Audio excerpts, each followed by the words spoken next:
তামিম ইকবাল সুস্থ আছেন, তাকে কেবিনে নেওয়া হয়েছে। চিকিৎসক প্রেস ব্রিফিং এ জানান দ্রুত সুস্থতার জন্য মেনে চলতে হবে রুটিন।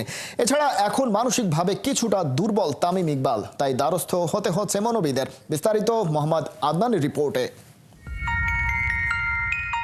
25 মার্চ সন্ধ্যায় উন্নত চিকিৎসার জন্য তামিমকে সাভারের কেপিজে হাসপাতাল থেকে আনা হয় ঢাকার এভার কেয়ারে। ডাক্তার জানান সিসিইউ থেকে কেবিনে নেওয়া হয়েছে তামিমকে। খেলার মাঠে ফিরতে সময় লাগবে 3 থেকে 4 মাস। তবে কেপিজে হাসপাতালে তার চিকিৎসা এবং পরিবারের তাৎক্ষণিক সিদ্ধান্তে মুগ্ধ তামিমের ডাক্তাররা। এখানে আসলে কৃতিত্বটা কিন্তু তামিমের সাথে যারা ছিল ট্রেনার এবং ফিজিও, যেটা আমরা দেখেছি, তাদের ভূমিকাটা কিন্তু এখানে খুব গুরুত্বপূর্ণ ছিল। তারা ওইখানে সিপিআর স্টার্ট করছে এবং যখন হসপিটাল নিয়ে যায়, সেই কেপিজে স্পেশাল হসপিটালের যে ইমার্জেন্সি টিম এবং ক্যাথল্যাব টিম, বিশেষ করে যে মামুন অ্যানেস্থেসিস্ট, যিনি সিপিআর দিচ্ছে 22 মিনিট। আপনারা জানেন যে ওনার হার্টটা কিন্তু বন্ধ হয়ে গেছিলো 22 মিনিটের মতো। তাকে পাম্প করে হার্টটা চালু করতে হয়েছে এবং তারপরে তাকে ক্যাথল্যাবে নিয়ে তাকে প্রাইমারি এনজিওগ্রাম করে এনজিওপ্লাস্টি করতে হয়েছে। একটা ব্রেসেল, আপনারা সবাই জানেন যে তার লেফট আর্টেরিয়াটা, পুরো আর্টেরিয়াটা ব্লক ছিল এবং সেখানে একটা স্ট্যান্ডে খুলে দেওয়া হয়েছে।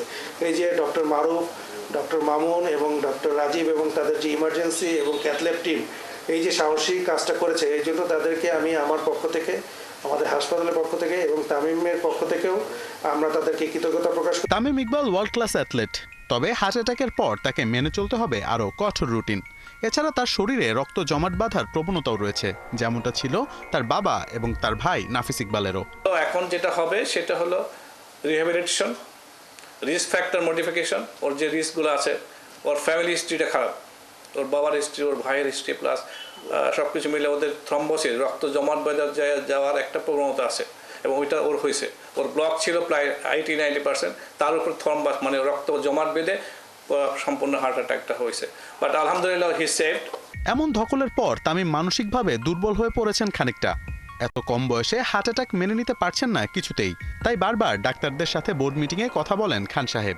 মানসিকভাবে চ্যালেঞ্জ সামলাতে কাউন্সিলর নিয়োগ করেছেন তার চিকিৎসকরা।